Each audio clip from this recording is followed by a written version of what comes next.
BA प्रथम वर्ष के विद्यार्थियों, हम आपको नागमती संदेश खंड पढ़ा रहे थे, जो कि पद्मावत से अवतरित है, जिसके रचयिता मलिक मोहम्मद जायसी है। सूफी संत हैं, सूफी कवि हैं, निर्गुण भक्ति की प्रेमाश्रय धारा के कवि हैं, सूफी मार्ग को अपनाने वाले, मसनवी शैली में रचना करते हैं, कड़वक छंद में रचना करते हैं। सुवा जो गुरु है वो राजा को संदेश दे रहा है नागमती विरह का। तो नागमती विरह के कारण राजा भी विरह में दग्ध हो गया और उससे पूछने लगा कि हे पक्षी, तू देव है, दानव है, पवन है या पखेरु है, कौन है? मुझे विस्तार से बता नागमती के बारे में। तत्पश्चात सुवा उन्हें, तोता जो है, वो उसकी माता के बारे में बताता है कि वो श्रवण कुमार की प्रतीक्षा में है। वह श्रवण कुमार जो चला गया है, वो पानी नहीं पिला रहा, राजा दशरथ के हाथों वो पानी पी रही है, अर्थात वो मर जाएगी। अगर तू सपूत है तो अपनी माता को पानी पिला, उसकी गति कर, वो तेरे बिना जल रही है, प्यासी है। इस प्रकार से वार्तालाप होते हैं राजा और सुवा में। उसी पंक्ति में, उसी श्रृंखला में आगे हम आपको व्याख्या करा रहे हैं। नागमती दुख बिरह अपारा, धरती सरग जहीं जरे ते झारो। माता के बाद में वो कहता है सुवा कि नागमती का विरह बहुत अपार है, जिसका कोई पार नहीं पा सकते। उसके विरहाग्नि में धरती और आकाश, स्वर्ग सब जल रहे हैं। नगर कोट घर बाहर सूना, उसके लिए सारा नगर परकोटा, घर बाहर सब सूना है। नौजी होई घर पुरुष में, क्यों पुरुष नहीं है तो उसके लिए कोई नहीं है। उसका पुरुष, उसका पति जो रतन सेन है, वह उसको छोड़कर चला गया है, तो फिर उसको चारों तरफ सूना ही सूना है, घर बार सब सूना है। तू कांवर परा बस टोना, भूल जोग छोरा तो हिलोना। तू आकर के यहाँ जादू टोने के वशीभूत हो गया पद्मनी के, और यहाँ रहने लगा है। जोग में तू उसको भूल गया है, तैने उसके प्रेम को त्याग दिया है, जबकि तू पूरी तरह जोगी भी नहीं हुआ है।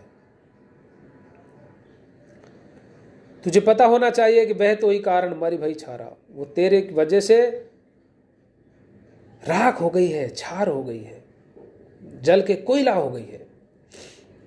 मर भई छारा, मर गई है तेरे बिना, छार हो गई है। रही नाग हुई पवन था, अब तो वह केवल पवन के आधार पर ही जी रही है। कहू बोल ही मो कहू ले खाओ, मां सुन काया रचे जो। विरह मयूर नाग वह नारी, विरह मोर की तरह है और नाग वह नारी है नागमती। जैसे मोर नाग को डस रहा है, इसी प्रकार से मयूर रूपी नाग,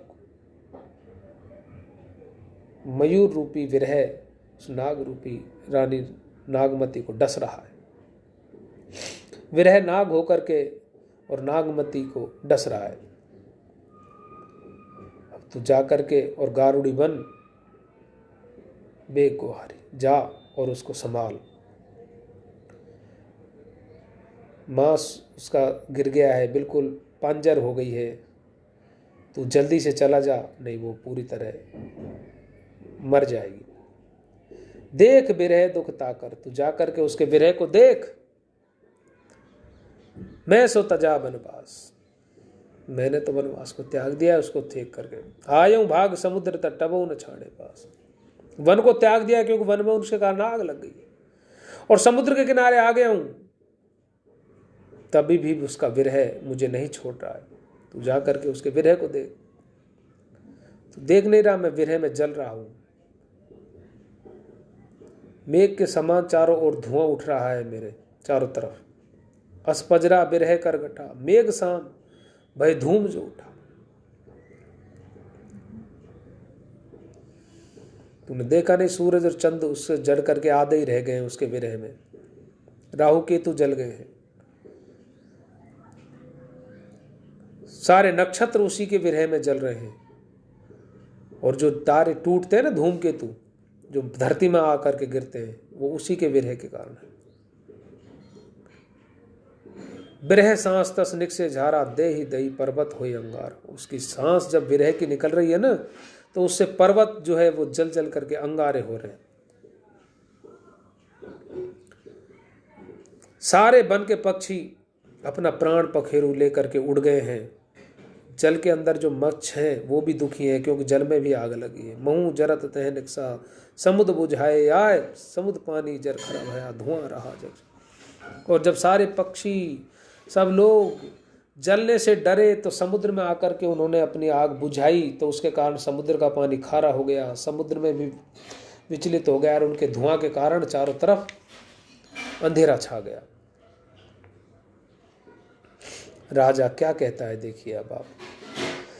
राजा कहा रे सरग संदेशी उतर आओ मोहि मिलो रे विदेशी। हे विदेशी, संदेश देने वाले, तू कहाँ है? स्वर्ग से लेकर जो संदेशा तू आया है, उतरा, तू नीचे आ, मुझसे मिल, आकर के तू मुझसे मिल। मैं तेरे पैर पड़ करके तुझे हृदय से लगाऊंगा। पाए टेक तो हिलायो हियरे, प्रेम संदेश कहूँ ही नहीं। हाँ, और जो तू ये दूर से कह रहा है ना, इस प्रेम के संदेश को मेरे पास आकर के कहे। पाए टेक तो हिलायो हियरे, प्रेम संदेश कहूँ हो ही नहीं रे। मेरे नजदीक आकर के प्रेम का संदेशा कहे, मुझसे दूर मत जाए। कहा विहंगम जो बनवासी, कित गहरी के हो उदासी। जेहि तरवर पर तर तुम असको को किलका बराबर दो। धरती में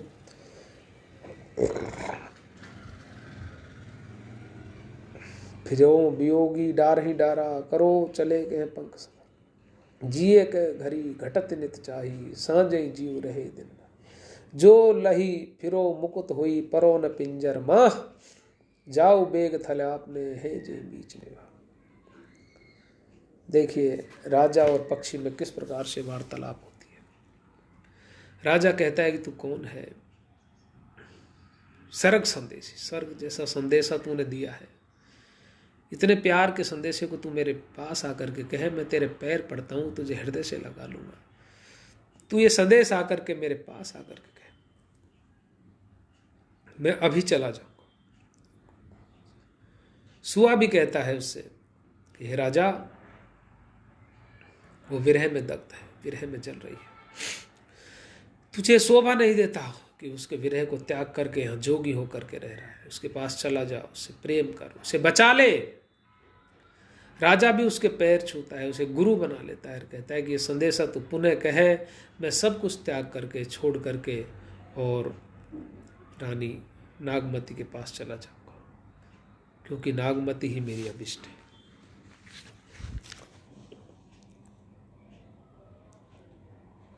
मैं वियोगी हूं, मैं भी अभी फिरो, अभी चला जाऊंगा। और मन तो ऐसा करता है कि मेरे पंख नहीं है, तू पंख दे दे, वरना तेरे पंख ही लगा करके मैं उड़ के चला जाऊं।